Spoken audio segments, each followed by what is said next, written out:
Welcome. In front of me is a OPPO Find X2 Pro, and today I'll show you how to copy contacts from your SIM card to the device. And to get started, you will want to open up the standalone contact application, which is right here. And if you have some kind of contact, this page won't be visible, or well, it will contain contacts. But if it's completely empty, as it is for me, you have the quick option to import contacts from here.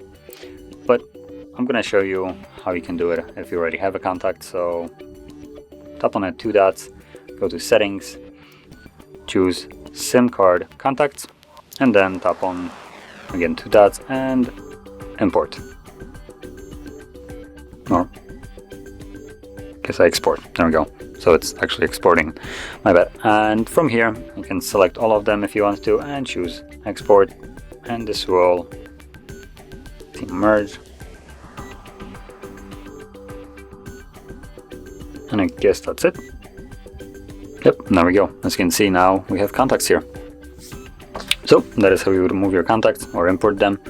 And if you found this video helpful, don't forget to hit like, subscribe, and thanks for watching.